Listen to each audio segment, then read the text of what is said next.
Hubo un tiempo en que el viento llevaba secretos, y las mujeres que escuchaban a la tierra eran acusadas de pactar con el infierno.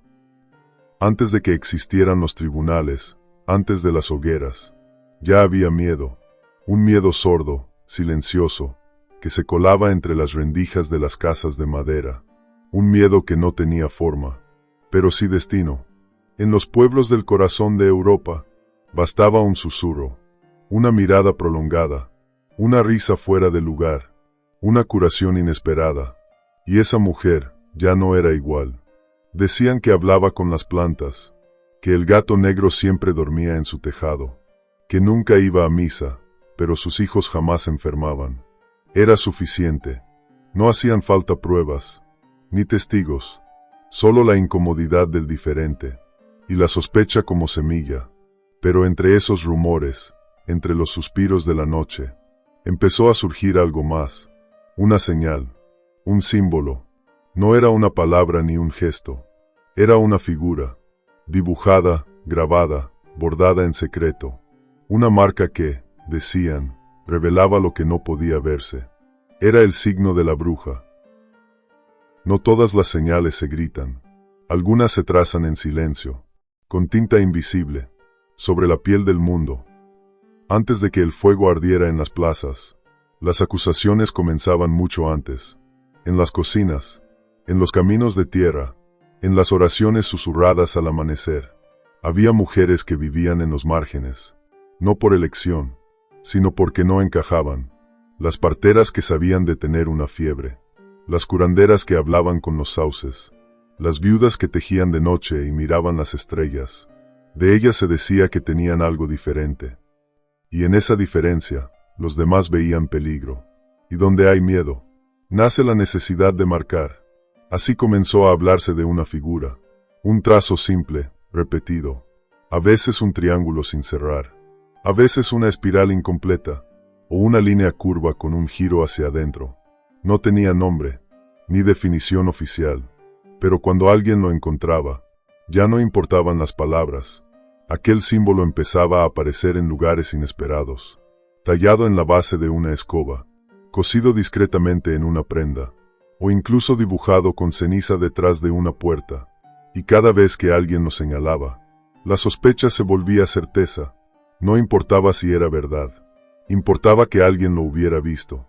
Era la excusa perfecta para mirar con otros ojos, para aislar, para interrogar, para preparar el juicio que ya estaba dictado antes de comenzar. Y así, en muchas aldeas, el símbolo se volvió más temido que el pecado, porque no era una prueba, era una condena anunciada.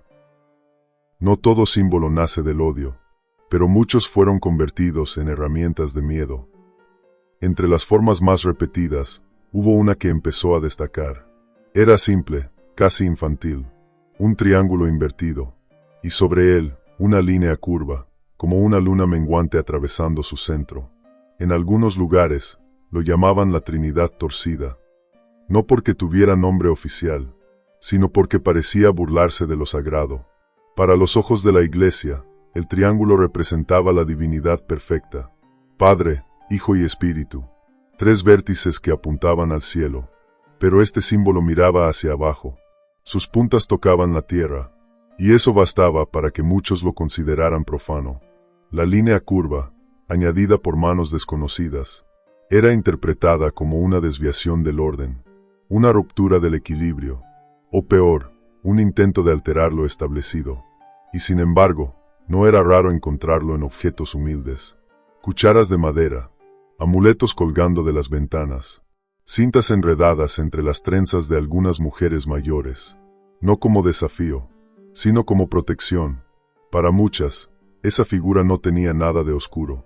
Era un símbolo ancestral de fertilidad, de conexión con la tierra, de sabiduría femenina.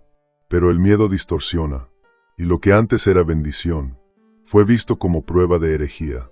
Había casos en los que, al encontrar esta figura en la casa de una mujer acusada, se anotaba en los registros como evidencia de desviación espiritual. No se explicaba, no se cuestionaba, la figura hablaba por sí sola, aunque nadie supiera realmente qué decía.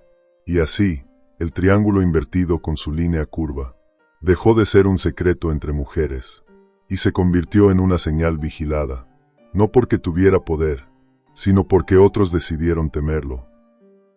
Donde la verdad se convierte en miedo, hasta el silencio puede ser usado como prueba.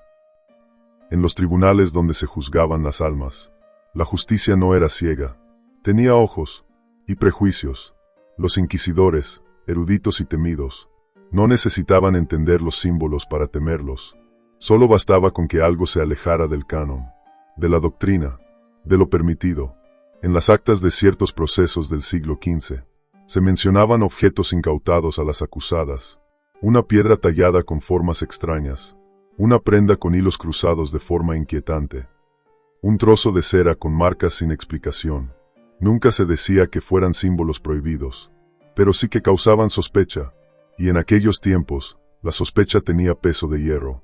Los jueces rara vez entendían lo que veían, pero eso no les impedía interpretarlo. El objeto presenta rasgos de desviación mística, escribía algún notario, ocultismo campesino impropio de la doctrina. Eran frases que parecían neutras, pero cada palabra tenía filo. Nadie necesitaba comprobar si el triángulo invertido significaba algo. Solo bastaba con que estuviera ahí. En los interrogatorios, las mujeres a veces decían que lo usaban desde niñas, que lo habían visto en la ropa de sus madres, que era una figura para proteger al recién nacido o a las cosechas. Pero eso no era considerado una defensa. Era otra señal de que el conocimiento había pasado de generación en generación, y lo transmitido sin control. Era, para ellos, peligroso. Las manos que juzgaban no buscaban comprender, solo corregir, castigar, purgar. Y así, el símbolo se volvió más temido que comprendido, más perseguido que explicado, porque en tiempos donde el dogma es ley, hasta una línea mal trazada puede ser leída como una amenaza. Hay símbolos que nacen del amor, pero que terminan envueltos en el miedo de otros. Lo más irónico, lo más trágico, es que muchas de las mujeres acusadas usaban el símbolo como protección. No era un emblema de desafío, ni una burla al orden. Era una herencia de lo cotidiano, una figura tejida en los bordes de una manta, grabada en una cuchara para espantar malos sueños, dibujada con carbón en la puerta de una cabaña, para que el invierno no entrara con rabia. En las aldeas más remotas, aquel símbolo era visto como un lazo con lo invisible, un amuleto para invocar lo bueno, no lo oscuro. El triángulo invertido representaba el vientre, la vida que comienza, la raíz que se hunde en la tierra, y la línea curva sobrepuesta era la luna que cambia, el ciclo que se renueva, el misterio de lo femenino. Pero cuando las ciudades impusieron sus leyes, y los inquisidores su mirada, aquello que había sido medicina se volvió condena. La mujer que bordaba el símbolo para su hija terminaba siendo interrogada. El talismán que colgaba de la chimenea era confiscado y puesto como prueba. No se preguntaba por su significado real, se asumía, y esa suposición bastaba. Así, lo que había sido defensa se convirtió en trampa, una trampa invisible, tejida por siglos de incomprensión, y con cada señal que encontraban, los jueces no solo veían una figura, veían una amenaza a un orden, que no admitía otras formas de saber. La sabiduría popular, transmitida de boca en boca, quedaba reducida a superstición peligrosa, y las manos que habían cuidado eran ahora atadas, porque cuando se teme lo que no se controla, todo símbolo se vuelve sospechoso, incluso aquellos nacidos del cuidado. Algunas huellas no están hechas para ser vistas, sino para ser sentidas, como un eco que el tiempo no logra borrar. Hoy, si alguien pregunta por ese símbolo, pocos sabrán de qué se habla. No figura en los libros de historia, no aparece en los museos, y sin embargo, aún existe, no como emblema, sino como recuerdo oculto en los pliegues de lo cotidiano.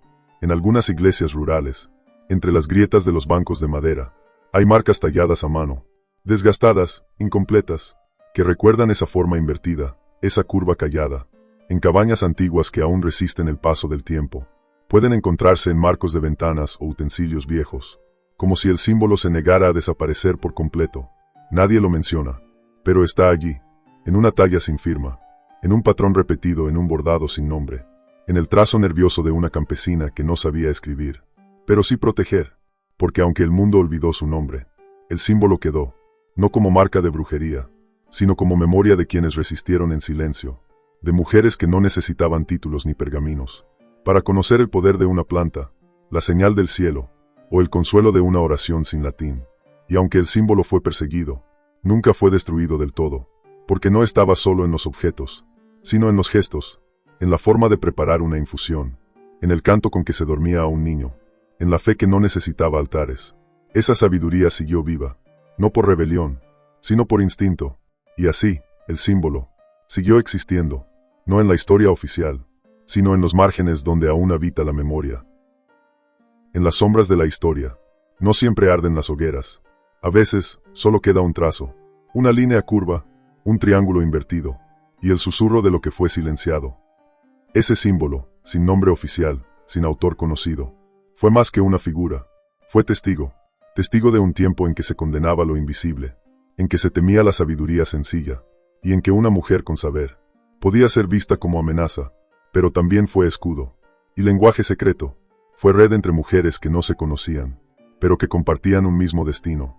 Hoy, cuando hablamos de brujas, pensamos en leyendas, en mitos, en cuentos de niebla, pero detrás de cada historia hubo personas reales, con manos callosas, miradas firmes, y símbolos que no gritaban, pero hablaban.